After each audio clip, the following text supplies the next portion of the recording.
Hello,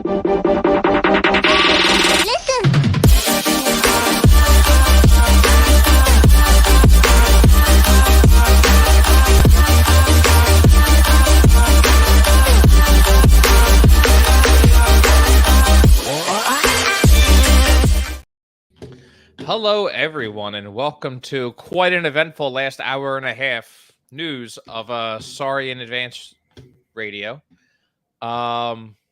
The Phillies are on in a half hour, so we're gonna just get into this. The King might be off his throne soon. He might be getting dethroned. Yes, there it is. That's the word I was looking for. Too much Game of Thrones, and I can't remember the word dethroned. But yeah, reports, actually not even reports. I mean, it's a legit article in the Philadelphia Inquirer that Howard Eskin has been barred from Citizens Bank Park for the remainder of the season, of the Phillies season, after an investigation found the longtime Philadelphia broadcaster made an unwanted advance toward a female Aramark employee in May. Hey, Mrs. what's up, Mom? Can I, before you start off, go ahead. Before we, there's a lot to take in there. So why is it getting brought up now? That's what she said. Sorry. She didn't say that. She actually didn't say that. She said, get the fuck out of here with that little stuff. She said 911. Why is it just coming out now, number one? And number two, I'm not fully convinced that he did it yet. I want to hear all the facts and like what happened. Because I can't really picture him doing it. I don't know. He's an asshole. I mean, did I send you the thing about that? I read it. The report that had the report. I read it. Yeah. I read everything about it. I totally agree. If the reports are, nobody can. If the reports are true, I mean, yeah, granted, but I just can't see him doing that. I'm not being that stupid. You mean? Yeah, I think that's what you're trying to do. You can't see him being that stupid. Yeah, right. I can, and here's why. Is I think nowadays here's what might work in his favor if this makes sense. Is that anything nowadays is so easily misconstrued. Like I was talking to my mom on the phone a little bit before we came on, and I'm just like, say, you lean in to give someone a kiss goodbye. Like that's just such a normal thing, like for families and stuff, right? But if someone doesn't know you, well, that's what I was about to get at, mate. Like, what if they were like getting introduced, and you know what I mean? I'm sorry, know. Like you just I don't know.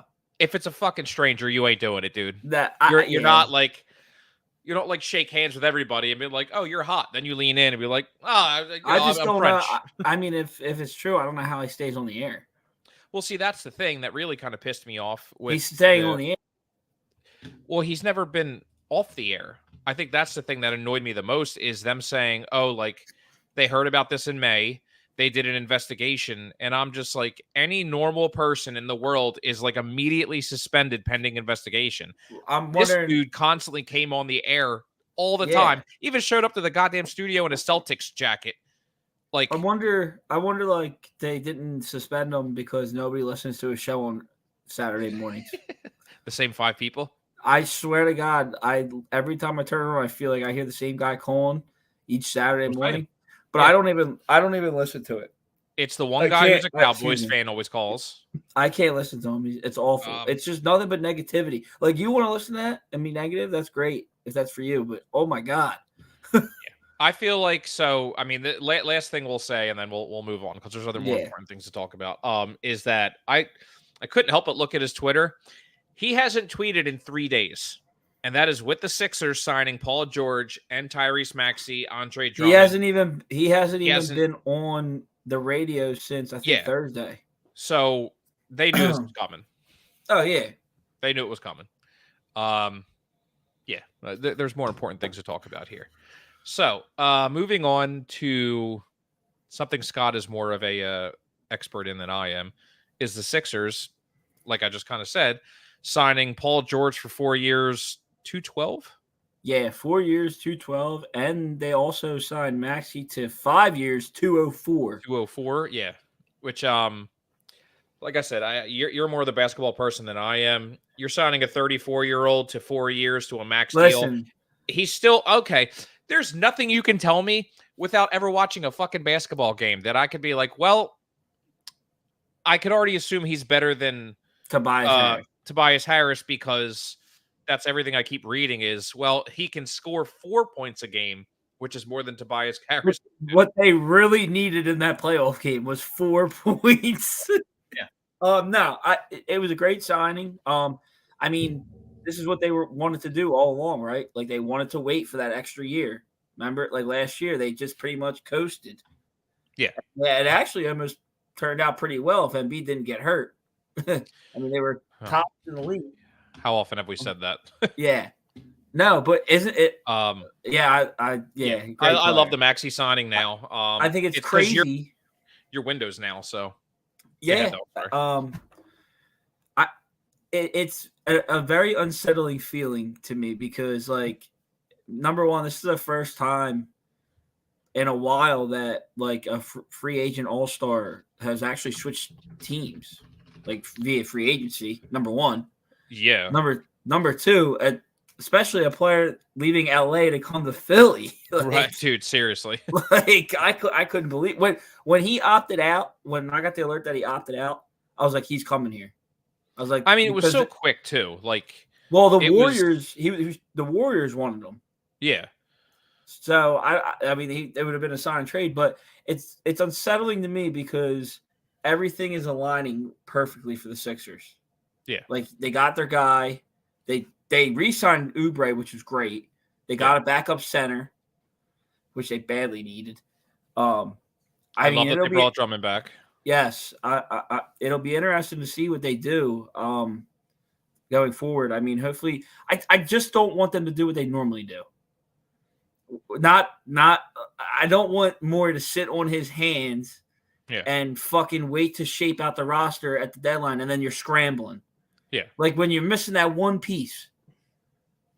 Yeah, I think the best thing was that like it was the first time that we saw that the Sixers had cap room, and it was just like, oh, what's it going to be like to actually be able to make big moves? And he took no time. Took full advantage. Yeah. And also getting back to Paul George, you're not going to get any drama or baggage with him. He's not like a Harden where like he's drama, he needs the ball. Right. He's a very quiet guy, and he can shoot and he can score. So I guess B-ball Paul is gone.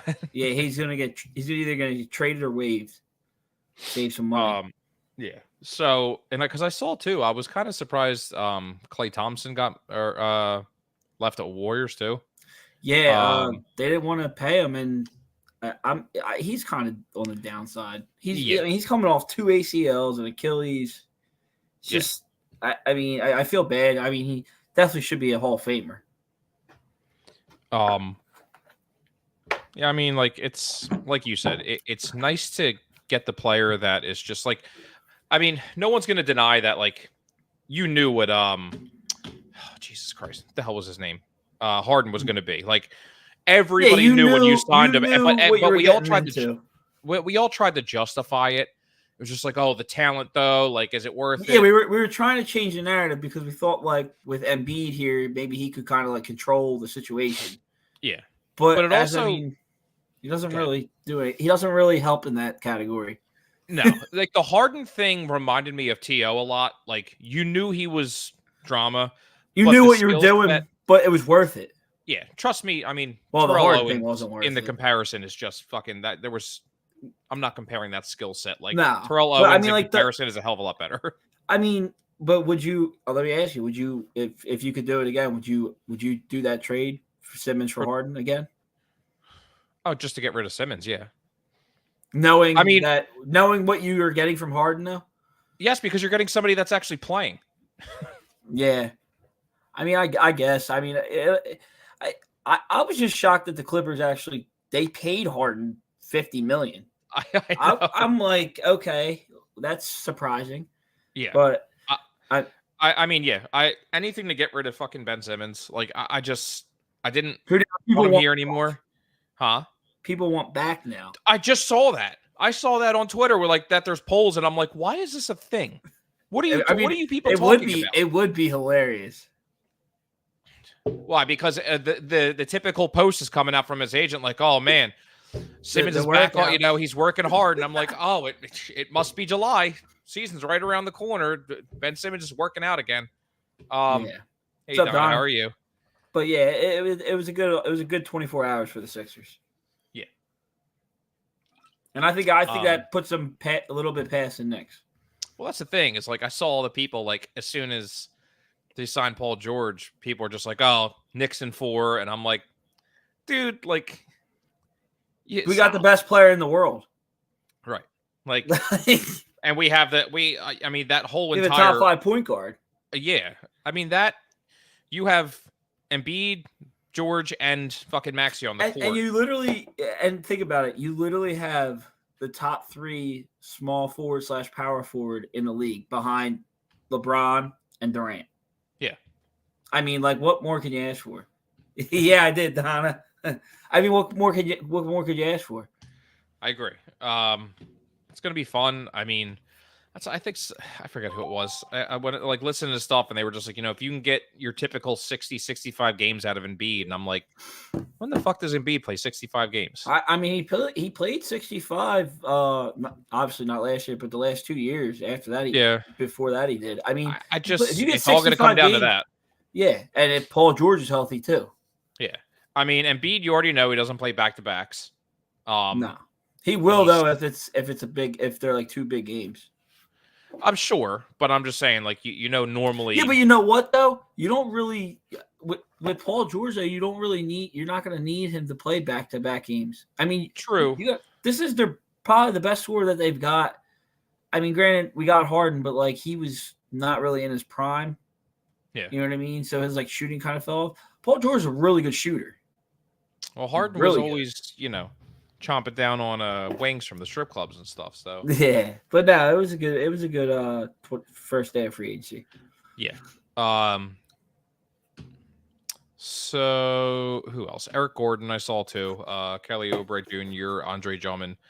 I'm fine with it. And then they're not even done yet. No, I mean today was the second day. Yeah, so, and they still got to get either a small forward or a power forward wherever they're going to slot George at. Yeah. So on to the Phillies real quick. Real quick. I'm only saying that obviously because the game starts in 15 minutes. I mean, we'll start with the shittiest night that it was. It was doomsday. It really was. I mean, it was really like anything that could have gone wrong in such a quick time really went wrong. Like from the 7th inning. Yeah, it literally was the 7th inning where everything went to shit, including our players' health.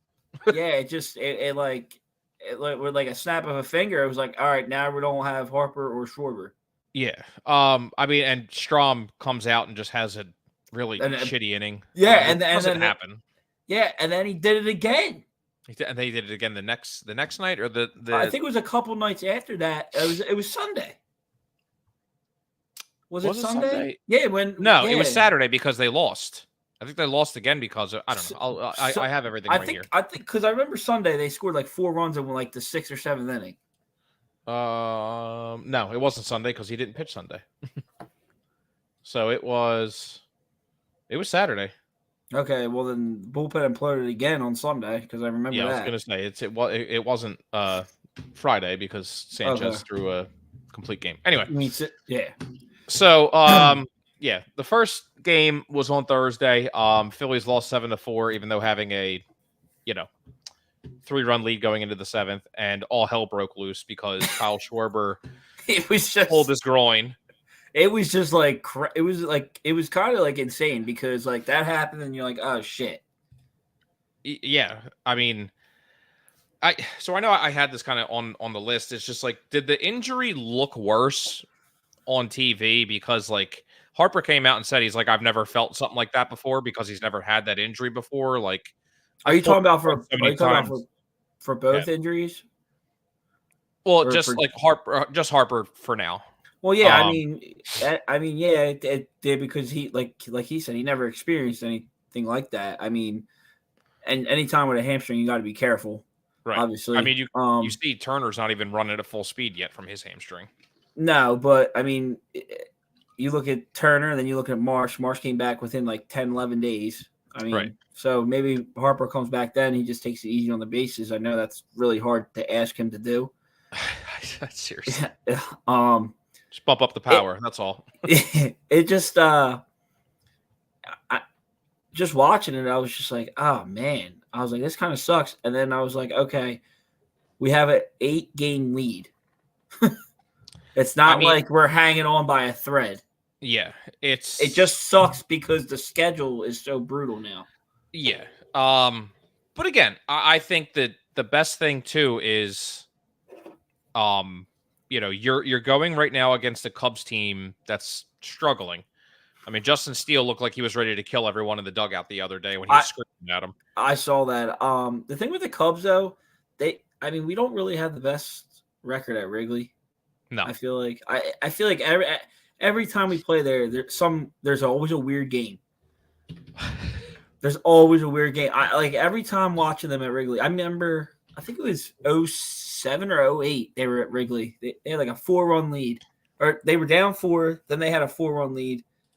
It was like the 8th inning and Madsen blew it on a grand slam to Aramis Ramirez.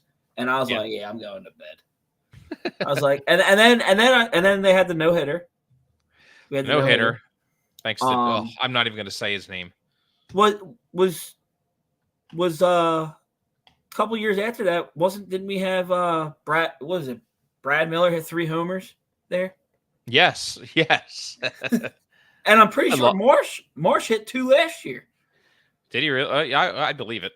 Yeah, Brad Miller. I remember that he hit 3. So looking right now at the field conditions, the wind is blowing out to left, straight out to left at about 13 miles an hour. So I'm going to need a big game at a Big Dick Nick. Nicky 3 buttons. Yo, he. I was going to say he did it again with the ump. Did you see that? I know. And dude, I was like, I think I texted you and I was like, it's coming. Yeah. I mean, you know what? If he's in his groove and this is what he's got to do, and he's got to have a little attitude or swagger, fine. I don't care. Yeah, but how much leeway are the umps giving this guy? You know what? You have to, because technically, if you look at the actual rules of the MLB, if you sit there and you turn around and say, I don't think that's a strike, technically they can throw you out after one word. Oh, we see umps tolerate with the strike zones given, they're tolerating they need to tolerate a lot. I mean, Christ, JT gave him the ball and he got tossed. That's right. But I'm just saying, like, it's part of it now. It's part of the game now. That I like it. I like that they're engaging like that and they're giving the players a chance to speak their mind. Like, I like that. I like it. I mean, I guess the umps honestly have no choice. I mean, they could just be easily replaced. Yeah, there's nothing that the umps can really do to stick up for themselves right now. They are just, in any crew, there's somebody that's not good. And Angel Hernandez isn't even here anymore. I know. We're still talking about this. There's a couple strays out there. Yeah. A couple strays. We're finding new ones. It's literally like they had a meeting after Angel left. They're like, look, we're all going to have to pick up the slack. We need a new scapegoat. Right. And we're going to have one from each group. Yeah. So anyway, Phillies on Thursday lost Harper and Schwarber to the 10-day IL, which is good. It's not the 15 and clearly not the 60. So I know Thompson said that they could come back before the All-Star break. I doubt they will. Just me. I think Harper will. I think you're going to have to fight Harper to get him to stop from coming back. Starting in the All-Star game. He's going to play in the All-Star game. Which doesn't make sense. You and I talked about this. It makes zero sense that Harper has never been an All-Star for a Philly yet. But an MVP. It's a weird year, man. He only had like 88 RBIs, 89 RBIs. Which also it's funny to look at because like I see a bunch of people making the case for Harper and for Ohtani, and people are like, Ohtani's the best player right now, blah, blah, blah. And they're like, no, Ohtani's the best offensive player. They were like, MVP is for overall. And I'm like, yeah, if you're going to go all around, I have to go Harper. Harper's playing almost Gold Glove first base. Yeah, I totally agree. We got a big start tonight. Michael Mercado. I'm excited to see him pitch. Yeah, he looked pretty good. I like his curveball. Yeah, that was pretty cool. He struck out the first batter he ever faced. Yeah, that's always a pretty cool thing. I know his parents apparently had a hard time getting to the game in Detroit that he first pitched at. I guess we shouldn't really be shocked that if he's going to pan out because he's from Tampa. You know what? It's a good font. It's a good line, or good. Jesus Christ. Good point. I know you're good line. Don't worry about it. The All-Star game. Yeah, that might actually be when I buy an All-Star jersey for the first time. They didn't come out yet, right? What they look like? No, not yet. I didn't see. Actually, because I saw somebody post something. No, those are all ugly. So, nothing new. Doesn't matter. They're all going to be see-through, or they're going to be shitty and not fit. I do like watching the home run derby, though. Oh, even with the new rules that they're changing it now? I didn't even look at the new rules. I'm not going to look at it. I'm just going to watch it. It's just fucking either get rid of it or stop changing it. Like, just go back to 10 outs. That's all I'm saying. Go back to 10 outs. Don't mix them both. Anyway. Here, we'll do a quick recap since the game's on in 7 minutes. How about that? We'll do a quick episode tonight. All right. And again, more because my eyeball's about to pop out of my head from the headache I have. And I have to go listen to Tom McCarthy, so it's just going to get worse. So anyway, Phillies, after a stellar, and that's being a kind performance by Christopher Sanchez on Friday night, came in and did exactly what you needed a starting pitcher to be when your lineup is hurt. 9 innings, 3 hits, 0 earned runs, 9 Ks, 0 walks.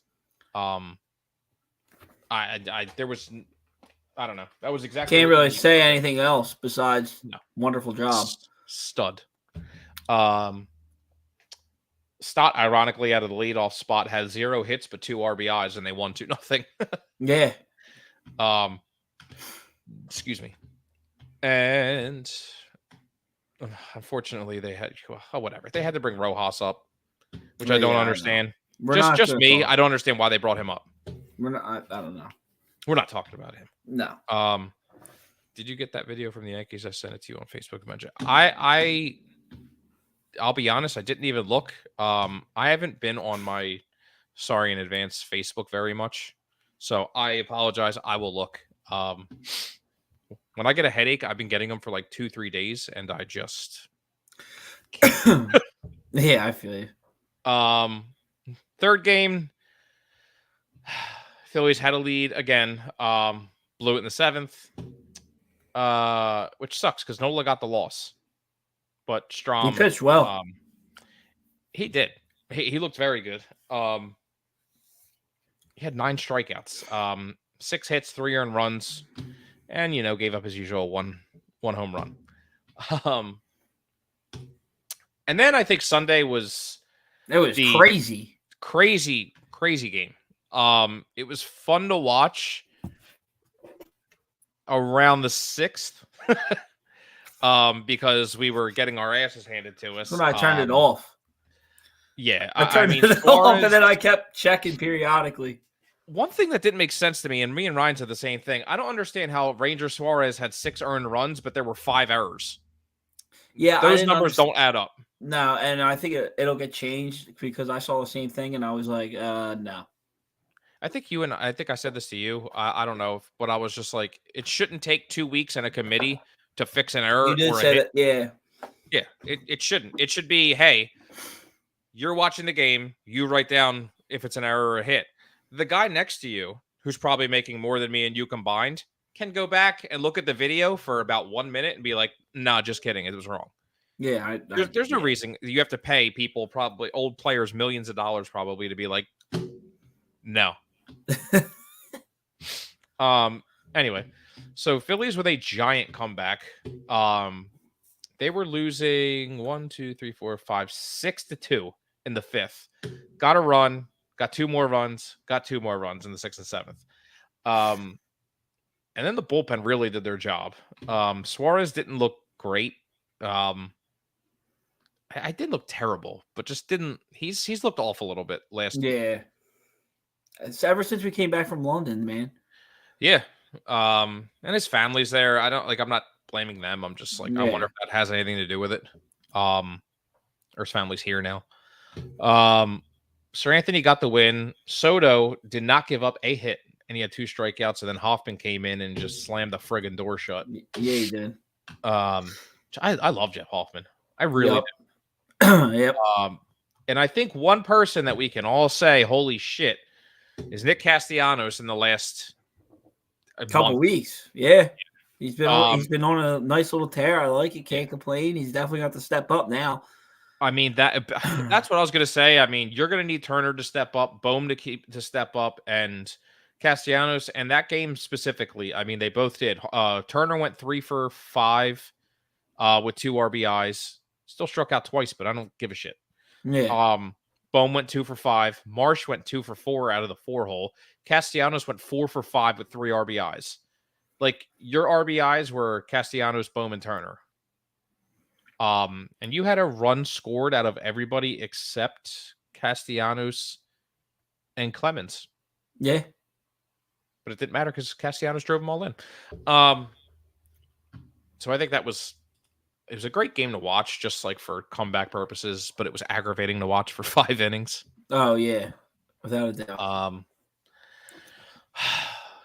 Let's look ahead to tonight, where it is Mercado against Wisniewski or something like that. I forget how to say his last name. Wisniewski is 2-4 with a 360. Wisniewski with a 40. Jesus Christ, 2-4, 360 ERA, 44 strikeouts, and this is Mercado's first official start, which is pretty cool. Nice. He had they moved him to be a starter down in the minors this year, and he's been doing really well. I'm assuming he'll probably go like 4, maybe 5 innings. That's just me. Oh yeah. But like you said, he's got a good curveball. It looked like he had some good stuff, so I'm excited to see it. I mean, it's a good lineup that he's about to face. What do you think for the series? 3-game series. I'm hoping take 2 out of 3. 2 out of 3? Hopefully. Yeah, I mean, we'll see. I mean, like I said, it's gonna be hit or miss these next couple series. Tomorrow, which I can't believe isn't on like Fox, ESPN, or something. Oh, Zach Wheeler versus Shota Imanaga. What time is that? 8 o'clock. All right, cool. And then 4th of July is a 2 o'clock game. Christopher Sanchez versus Jameson Taillon, which is actually, I think that'll be a good game too. Yeah. Imanaga's actually been struggling lately, so yeah, I hope that they get on him early, and then we have to look forward to the Bravos this weekend, which no one's listed yet. So maybe you and I will come on.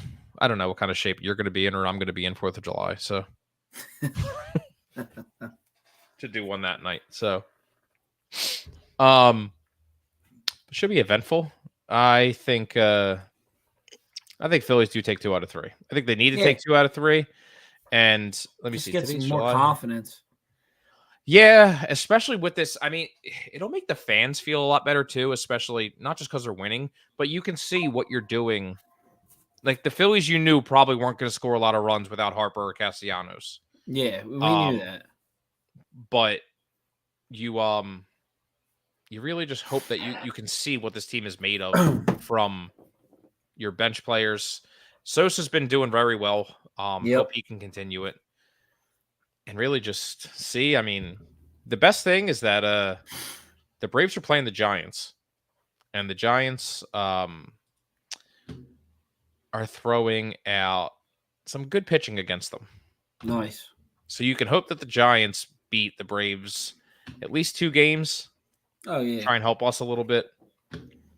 So let's hope that we can kick the shit out of the Cubs and then the Braves just suck. Anything else you wanted to get into? No, that's pretty much it.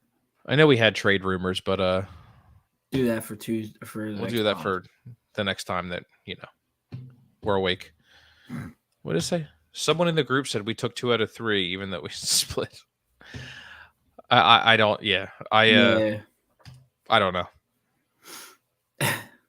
Said like, what are you guys watching? Yeah, I don't understand. I mean, I love the group. Yeah, I question people sometimes. Just like, what the fuck are you talking about? I don't know. That's all I had. Oh yeah. So, go Phils. Go Sixers. Phils. Yeah. Go Flyers, man. Mitch Go Koff, baby. Flyers. Yes, and go Birds. Yes. Go Birds. Yes. All right. Yeah. Everybody enjoy your 4th of July. Donna, enjoy your 4th of July. Mom, Mrs. Yes, Pinso. everyone enjoy. And that was it. Thanks for hanging out, everybody, for a little bit.